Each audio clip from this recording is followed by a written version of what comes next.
पतिव्रता अति जत्न खबरकागजर अष्टम पृष्ठारू किछि अंश काटी रखिथिला सुनिधि।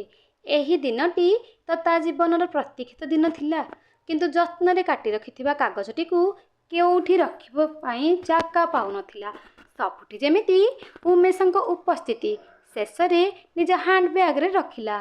तापरे पुओ पई टिफिन उमेशंक ब्रेकफास्ट भितरे व्यस्त रहिला सुनिधि। ऑफिस जाऊ जाऊ बड़ बाबू काम देई गले एवं जल्दी सारिबाकू कहिले। सेही समय रे ही फोन बाजी उठिला। मेरी जिंदगी है तू। ऑफिस टाइम रे फोन उठेबाकू पसंद करेनी सुनिधि। बैग रु फोन देखी ट्रू कलर रु नंबर देखी चमकी पड़िला सुनिधि। एते दिन परे विजयंक कॉल। कंग्रेचुलेसन। कौन एबे भी राग कमिनी? किछि तो कुह। बहुत दिन आगरू मते तो मुक करी देइछु रे बायाणी। भल अछु? हाँ मो पो 4th रे पढ़ुची। मु घरे बसी बोर हो जाउथिली। एबे 2 वर्ष हैला चाकरी करिछि। आउ तो स्वामी? से भी भल अछंती। तम ओएस खबरटा से ही मते कहिले। तू उमेश बाबू को मो कथा कहिचु? मु तोर बड़ फैन। फैन कौन बे? बड़ बाबू को डाकरे चमकी पड़िला सुनिधि। ऑफिस टाइम बिजी अच्छी। विजय कहिला ठीक अच्छी, तू काम करे, मु रखिली। विजय भी बदलिनी, सुनिधि भी बदलिची। समय सबु किछि ठीक ठाक समय रे कौन हैला जे विजय आज जाए खोजुची। विजय हुए तो सर्वगुण संपन्न पुओटे थिला सुनिधि पाई। रूपगुण केउंथिरे कम नथिला। एते सुंदर बंसी बजाए जे मनमुग्ध हो जाए। सेथिपाई तो से प्रथमे आकर्षित होइथिला ता प्रति। सुनिधि श्यामल रंगर 5 फुटिया झीलटिए। निज ठारू 2 वर्ष बड़ थिले विजय। से +2 आउ विजय +3 फाइनल रे।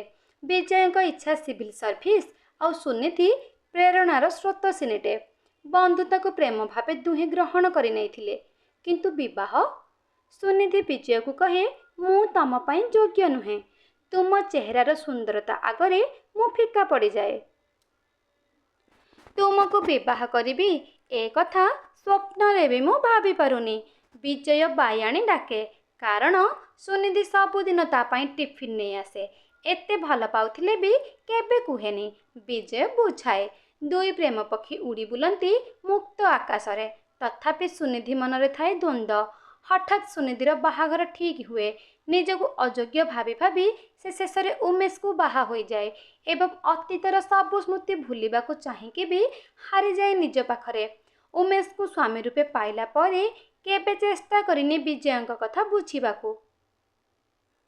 एमिति स्वार्थपर हेजिबाकू से बाध्य हेछि। निज सबु दुख को चापी खुशी देछि समस्तंक मनरे। आज जेमिति सुनीतिर धैर्य भांगीगला। एते दिन परे भी ता मनरे विजय प्रति से भल पाइबा अच्छी ना। ए सबु ठीक नुहे।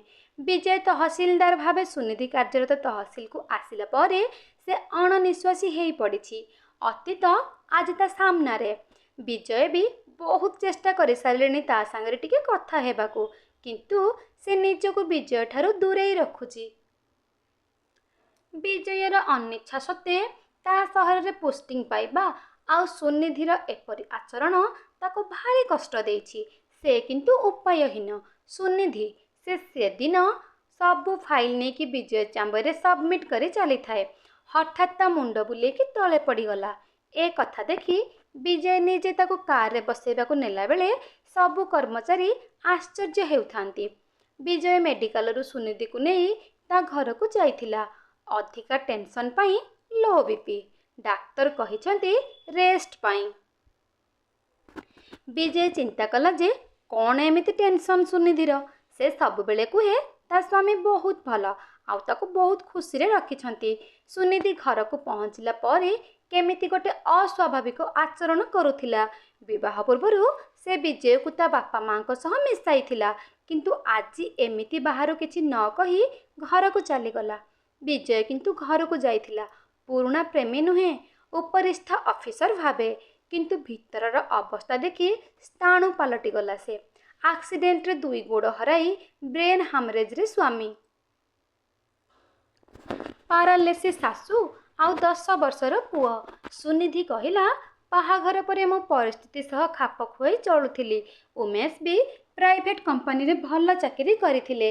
କିନ୍ତୁ 3 ବର୍ଷ ତଳେ ଆକ୍ସିଡେଣ୍ଟରେ ଗୋଡ଼ ହରାଇ ବ୍ରେନ୍ ହାମରେଜରେ ଜିଅନ୍ତା ଶବ ପାଲଟି ଗଲେ। ବାସ୍ ସେଇ ଦିନଠାରୁ ମୁଁ ଦେଉଛି ପରୀକ୍ଷା। ବିଜୟ କହିଲେ, ଏତେ ସବୁ ପରେ ବି ଦିନେ ବି ଜଣେଇଲୁନି? ମୁଁ କ'ଣ ଏତେ ପର ହେଇଗଲି? ମୁଁ ପରିସ୍ଥିତି ସହ ଖାପ ଖୁଆଇ ଚଳିଯାଇଛି। ତମେ ହୁଏତ ମୋର ପ୍ରଥମ ପ୍ରେମ ଓ ପ୍ରଥମ କିନ୍ତୁ ଉମେଶ ମୋର ପୂର୍ବ ଜନ୍ମର ପୁଣ୍ୟର ଫଳ।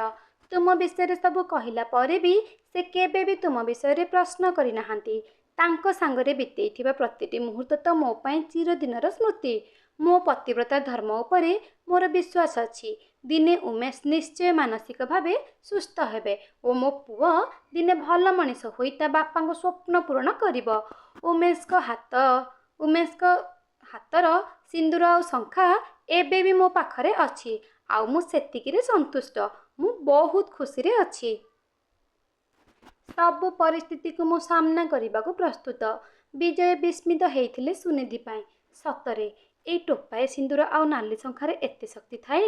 ସୁନି, ଯାହାକୁ ସେ ବାୟାଣୀ ଡାକେ, ଅନ୍ଧାରକୁ ଦେଖି ଡରୁଥିବା ଝିଅଟି, ସାମାନ୍ୟ କଥାରେ କାନ୍ଦି କାନ୍ଦି ନାଲି ପଡ଼ିଯାଉଥିବା ସୁନିଧି ଆଜି ଜୀବନରେ ଏତେ କଠିନ ପରିସ୍ଥିତିକୁ ହସି ହସି ସାମ୍ନା କରୁଛି। ସୁନିଧିର ସାମ୍ନାରେ ସମ୍ମାନରେ ମୁଣ୍ଡ ନଇଁ ଯାଉଥିଲା ବିଜୟର। ମୁଣ୍ଡରେ ହାତ ରଖି କହିଲେ, ତୁ ନିଶ୍ଚୟ ବିଜୟିନୀ ହେବୁ ସୁନିଧି। ତୋର କଠିନ ପରିଶ୍ରମ କେବେ ବ୍ୟର୍ଥ ହେବନି। ଆଉ ତୁ ଯେବେ ବି ମୋ ସାହାଯ୍ୟ ଦରକାର ନିଶ୍ଚୟ କହିବୁ। ରୁହ, ମୁଁ ତମ ପ୍ରିୟ ଷ୍ଟ୍ରଙ୍ଗ କଫି କରି ଆଣିବି। ଏମିତି କ'ଣ ଚାଲିଯିବ? ମୁଁ ନିଶ୍ଚୟ ସେଇ ଦିନକୁ ଅପେକ୍ଷା କରିବି ଯେଉଁଦିନ ଉମେଶ ବାବୁ ମୋତେ ନିଜ କଫି ଅଫର୍ କରିବେ। ବିଜୟ ଏହା କହି ନିଜ ବାଟରେ ଚାଲିଗଲେ ଏବଂ ସୁନିଧି ମୁହଁକୁ ଦେଖି ଭାବୁଥିଲେ, ଅତି ସତର୍କତାର ସହିତ ଆଖି ଲୁହକୁ ଲୁଚେଇ ମିଛ ହସ ହସୁଥିଲା ଏବଂ କହୁଥିଲେ, ସୁନିଧି ଭଳି ସବୁ ଝିଅ ଏମିତି ନା, ନିଜ ସ୍ୱାମୀ ପାଇଁ ସବୁ କିଛି କରିପାରିବେ। ତା ଭଳି ସାହସ ଓ ପତିବ୍ରତା ଗୁଣ ସବୁ ଝିଅ ପାଖରେ ରହୁ। ତେବେ ଶ୍ରୋତାବନ୍ଧୁ, ଯଦି ମୋ ଗପଟି ଭଲ ଲାଗିଥାଏ, ଗପଟିକୁ ଲାଇକ୍ ଆଉ ସେୟାର କରିଦେବେ। କମେଣ୍ଟ ବକ୍ସରେ କମେଣ୍ଟ ନିଶ୍ଚୟ ଦେବେ। ଯଦି ମୋ ଚ୍ୟାନେଲରେ ନୂଆ ଥିବେ, ଚ୍ୟାନେଲକୁ ସବସ୍କ୍ରାଇବ୍ କରିଦେବେ ଆଉ ବେଲ୍ ଆଇକନକୁ ଦବାଇ ଦେବେ, ଯାହାଦ୍ୱାରା ମୁଁ ଅପଲୋଡ଼ କରୁଥିବା ଭିଡ଼ିଓର ନୋଟିଫିକେସନ୍ ପ୍ରଥମେ ଆପଣ ପାଇପାରିବେ। ରହିଲି, ନମସ୍କାର।